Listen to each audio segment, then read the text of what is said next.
Selamat datang para peserta BIMTEK Online Penyusunan Rencana Operasi Darurat Bencana. Ini adalah unit 2.2 yang akan membahas tentang pengaruh rencana kontingensi dalam tindakan awal. Sebelumnya para peserta sekalian telah mengikuti unit 2.1 yang membahas tentang pengantar tindakan awal. Para peserta sekalian juga telah selesai mengisi kuis yang telah disediakan untuk mengevaluasi pemahaman Anda terhadap materi unit 2.1. Unit 2.2 terdiri dari materi paparan. Untuk mengevaluasi pemahaman Anda terhadap materi yang telah diberikan, seperti pada unit 2.1, Anda diminta untuk mengisi kuis pada akhir unit ini. Tujuan dari unit ini adalah Anda diharapkan dapat menjelaskan kedudukan rencana kontingensi pada fase-fase tindakan awal. Kemudian, tujuan kedua dari unit ini adalah untuk menjelaskan kedudukan formulir informasi bencana yang tadi Anda buat pada unit 2.1 sebagai suatu referensi penetapan status dan tingkat kedaruratan bencana, baik itu dengan adanya rencana kontingensi atau tanpa dengan rencana kontingensi. Baiklah, ibu-ibu dan bapak-bapak, kita akan lihat. Ini adalah posisi rencana kontingensi dalam siklus perencanaan operasi. Penata kelolaan operasi penanggulangan bencana pada tindakan awal itu dilaksanakan seperti yang telah kita ketahui bersama, menggunakan formulir informasi bencana sebagai suatu referensi. Formulir informasi bencana ini nanti menjadi bahan pelaksanaan rapat komando informasi bencana. Kemudian, bila daerah ternyata telah memiliki rencana kontingensi, ini kita tambahkan di bawah. Bisa dilihat kotak yang berwarna orange, maka formulir informasi bencana itu disusun berdasarkan hasil klarifikasi rencana kontingensi dengan hasil kaji cepat yang dilakukan pada tindakan awal. Jadi, formulir informasi bencana yang kita susun berdasarkan rencana kontingensi dapat memudahkan kita untuk menilai situasi atau kemungkinan kompleksitas darurat bencana yang diprediksi akan timbul berdasarkan rencana kontingensi.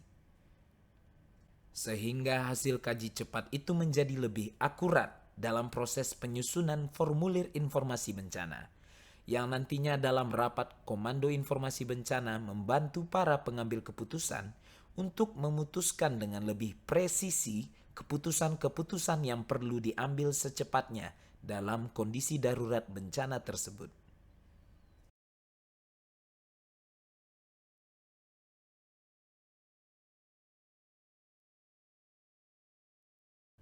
Sebagai pemahaman bersama, rencana kontingensi bencana ini didefinisikan sebagai suatu proses perencanaan untuk mencegah atau menanggulangi secara lebih baik situasi darurat atau krisis yang karakter situasi tersebut dalam keadaan tidak menentu.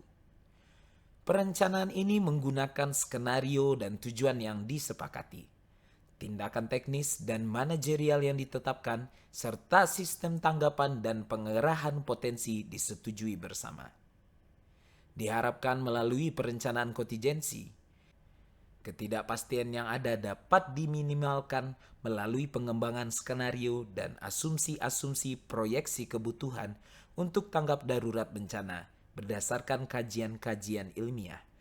Ini adalah definisi dari rencana kontingensi berdasarkan kandungan penelusuran ilmiah. Kedudukan antara kontingensi dalam perencanaan penanggulangan bencana dapat kita lihat grafik yang juga kita gunakan pada unit 1.1 terkait dengan posisi rencana operasi dalam perencanaan penanggulangan bencana. Dapat Anda lihat di sini Bapak Ibu sekalian, bahwa rencana kontingensi adalah pelengkap atau suplemen dalam rencana penanggulangan kedaruratan bencana. Bila Anda mengikuti dan masih mengingat unit 1.1, dapat diketahui bahwa rencana kontingensi ini adalah suplemen yang menyusun rencana kedaruratan bencana kontingensi untuk satu jenis bencana saja. sedangkan RPKB untuk seluruh bencana. Jadi rencana kontingensi merupakan pendetailan dari perencanaan penanggulangan kedaruratan bencana dengan menggunakan skenario-skenario yang diasumsikan yang nantinya pada saat operasi bencana, rencana kontingensi ini akan menjadi salah satu referensi untuk penyusunan rencana operasi. Berikut ini adalah komponen-komponen dalam rencana kontingensi. Bisa dilihat bahwa rencana kontingensi disusun sebelum rencana terjadi, seperti masa-masa siaga darurat, atau masa-masa di mana diprediksi akan muncul terjadinya kemungkinan bencana. Maka, rencana kontingensi disusun berdasarkan penilaian bahaya dan juga penentuan kejadian. Dari penentuan kejadian ini dikembangkan skenario-skenario yang disepakati berdasarkan hasil kajian ilmiah dan historical data-data sejarah yang pernah terjadi. Dari situ ditetapkanlah penetapan kebijakan dan strategi operasi yang akan diterapkan dalam mengatasi skenario yang dikembangkan. Setelah itu diidentifikasi sumber daya yang tersedia dan sumber daya yang dibutuhkan. Kemudian dianalisa kesenjangan yang ada di antara sumber daya yang tersedia dengan sumber daya yang dibutuhkan berdasarkan pengembangan skenario. Kemudian disusun rencana tindak lanjut untuk mengatasi kesenjangan tersebut dan kemudian dokumen ini nantinya diformalkan dan diaktifasi dengan melakukan latihan-latihan. Dari hasil latihan itu mungkin perlu dikaji ulang dan diulang lagi ke penilaian-penilaian bahaya. Seperti apa rencana kontingensi ini perlu membutuhkan berbagai penyesuaian setelah hasil dari latihan. Di dalam kotak dari garis putus-putus tersebut merupakan komponen-komponen isi dari rencana kontingensi. Rencana kontingensi untuk tindakan awal bisa kita lihat bahwa skenario yang dikembangkan dalam perencanaan kontingensi biasanya menggunakan skenario terburuk untuk kondisi darurat pada suatu daerah pada saat tertentu. Jadi, eskalasi dampak yang dibuat dalam rencana kontingensi adalah eskalasi dampak maksimal yang mungkin terjadi berdasarkan referensi-referensi ilmiah. Para ahli mungkin perlu dihadirkan pada saat penyusunan perencanaan kontingensi untuk menetapkan seberapa besar dampak dan skenario terburuk yang mungkin terjadi pada suatu daerah akibat suatu bencana. Kemudian pada tindakan awal itu kita perlu mengkaji cepat dan menilai situasi dan kompleksitas darurat bencana yang harapannya jika kontingensinya dikaji dengan benar, maka eskalasi dampak sebenarnya yang terjadi itu hanya ada dua kemungkinan, yaitu sama dengan rencana kontingensi dampaknya atau lebih kecil dari rencana kontingensi. Apabila ternyata kondisi darurat bencana yang terjadi lebih besar dari rencana kontingensi, maka segera lupakan rencana kontingensi karena rencana kontingensi yang Anda miliki itu tidak disusun dengan kajian ilmiah yang benar. Karena eskalasi rencana kontingensi yang terjadi pada saat terjadinya bencana tidak memenuhi dampak-dampak rencana kontingensi. Deviasi antara skenario yang digunakan dalam rencana kontingensi dengan kondisi sebenarnya dapat diperoleh dari analisa hasil kaji cepat. Rencana kontingensi untuk tindakan awal diharapkan dapat menjadi salah satu referensi utama untuk menyusun formulir informasi bencana. Seperti yang telah kita pelajari pada unit 2.1, formulir dan dokumen pendukung informasi bencana berdasarkan Perka BNPB nomor 24 tahun 2010, ada 4 formulir pendukungnya, yaitu yang pertama, formulir 1 strip A sketsa atau peta lokasi bencana. 2. Formulir 1 strip B ringkasan upaya yang telah dilakukan. 3. Formulir 1 strip C, bagan organisasi. 4. Formulir 1 strip D, bantuan sumber daya. Rencana kontingensi dengan formulir-formulir di dalam dokumen tersebut. Untuk formulir 1 strip A, pada sketsa atau peta lokasi terdapat di pengembangan skenario. Formulir 1 strip B, upaya yang dilakukan bisa merujuk pada penetapan kebijakan dan strategi dan aktivitas-aktivitasnya yang ada di situ. Formulir 1 strip C, bagan organisasi diharapkan juga ada di penetapan kebijakan dan strategi.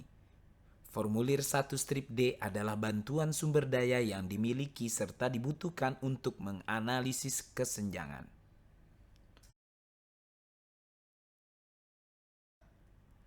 Keberadaan rencana kontingensi pastinya akan memudahkan Anda yang berada di Pusdal Ops untuk menyusun formulir informasi bencana dan tindakan lanjut berdasarkan hasil kaji cepat.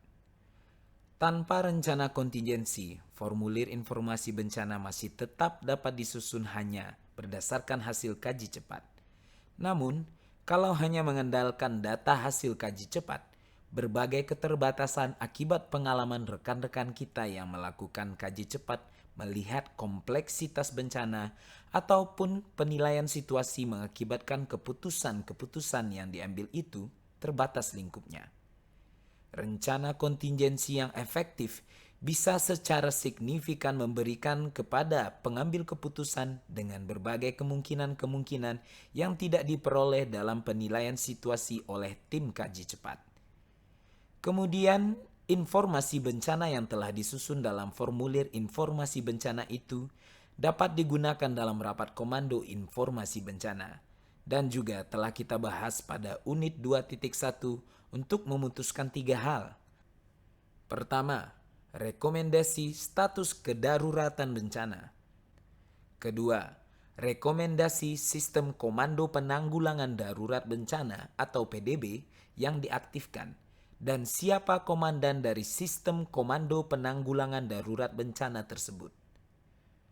Ketiga, mekanisme pengelolaan operasi penanggulangan darurat bencana seperti tujuan dan strategi awal operasi PDB, penempatan posko dan fasilitas operasi lainnya yang telah kita bahas di unit 1.4, kemudian menetapkan periode-periode operasi yang telah kita bahas di unit 1.2, serta mengidentifikasi berbagai dukungan yang dapat dihimpun baik dari dalam ataupun luar daerah.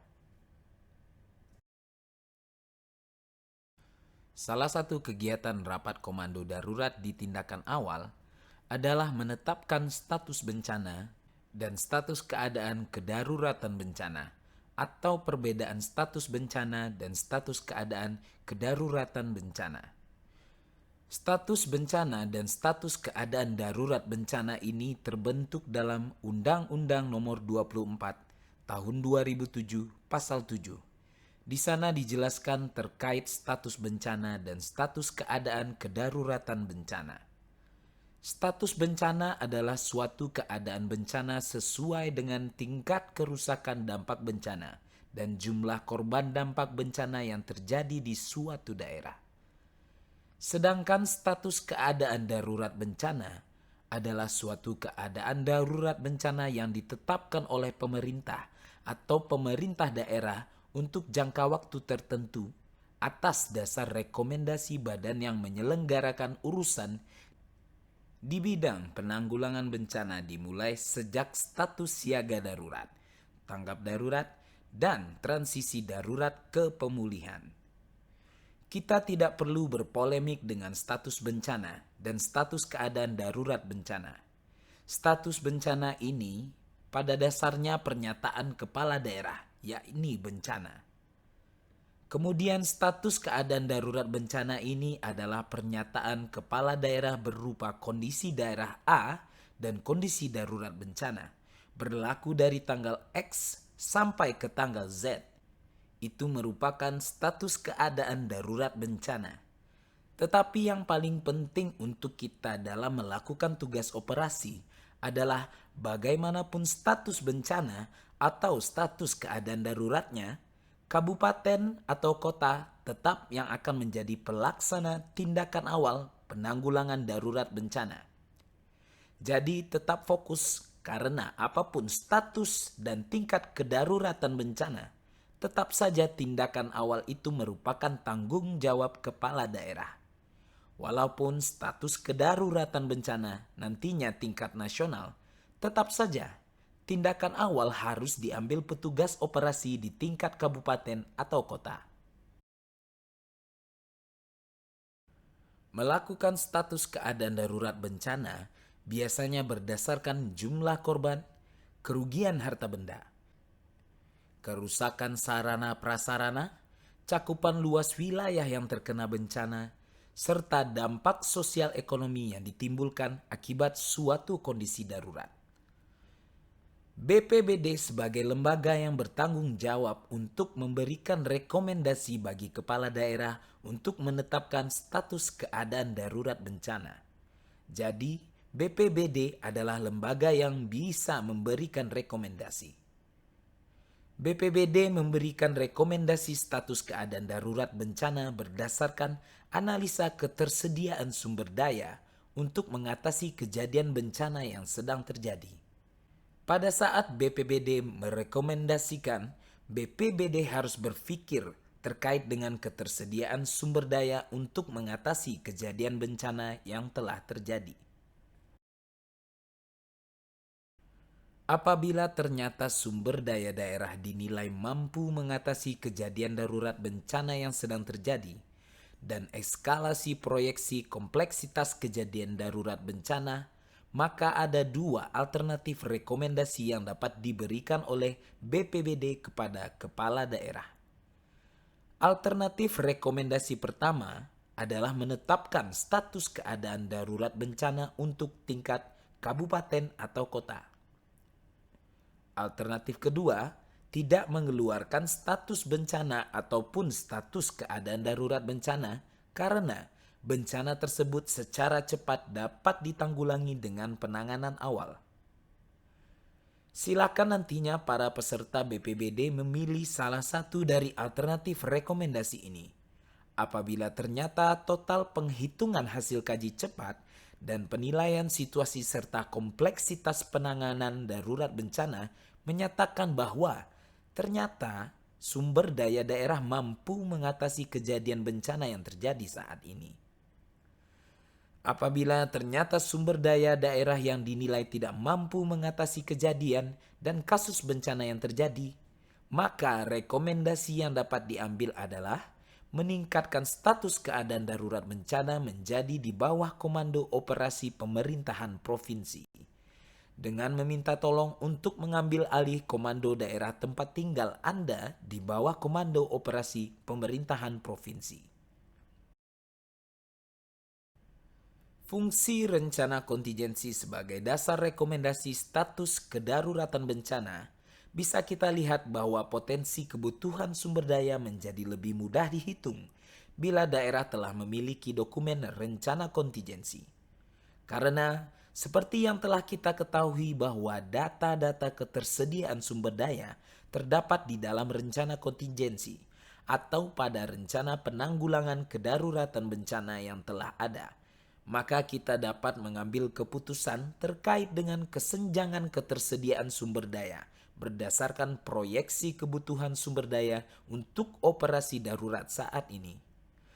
Apabila daerah tersebut ternyata belum memiliki rencana kontingensi, maka proyeksi kebutuhan sumber daya dilaksanakan berdasarkan hasil pemahaman situasi dan kompleksitas penanganan darurat bencana, seperti yang telah dijelaskan pada unit 2.1. Proyeksi berdasarkan pemahaman situasi dan kompleksitas penanganan darurat bencana seperti yang dijelaskan pada unit 2.1 memiliki kemungkinan deviasi yang cukup tinggi yang memungkinkan berkembangnya kondisi darurat bencana.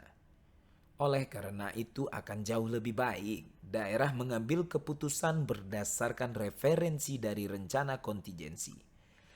Tetapi jika rencana kontingensi tidak dimiliki oleh suatu daerah, maka daerah mengambil keputusan atau BPBD merekomendasikan keputusan status darurat bencana berdasarkan hasil pemahaman situasi dan kompleksitas penanggulangan darurat bencana dari tim Pusdal Ops. Dari materi unit 2.2 ini, diharapkan Anda mampu mengidentifikasi pentingnya dokumen rencana kontingensi dalam tindakan awal. Mengidentifikasi pentingnya rencana kontingensi dalam membantu Pusdal Ops menyusun formulir informasi bencana berdasarkan hasil kaji cepat. Kemudian mengidentifikasi elemen-elemen dalam rencana kontingensi yang dapat digunakan untuk menyusun formulir informasi bencana, serta mampu menguraikan peran rencana kontingensi dalam menganalisa proyeksi dan eskalasi keadaan darurat yang terjadi untuk memberikan rekomendasi status tingkat kedaruratan bencana. Dengan ini ditutup unit 2.2. Silakan para peserta mengisi kuis yang telah disediakan pada link di bagian sudut kiri bawah. Kuis ini hanya disediakan waktu 5 menit untuk menyelesaikannya. Kami berharap Anda dapat menyelesaikan kuis ini dengan baik. Untuk memastikan Anda dapat mengikuti pelajaran di unit 3.1. Terima kasih atas perhatian Anda. Kami tunggu di unit 3.1.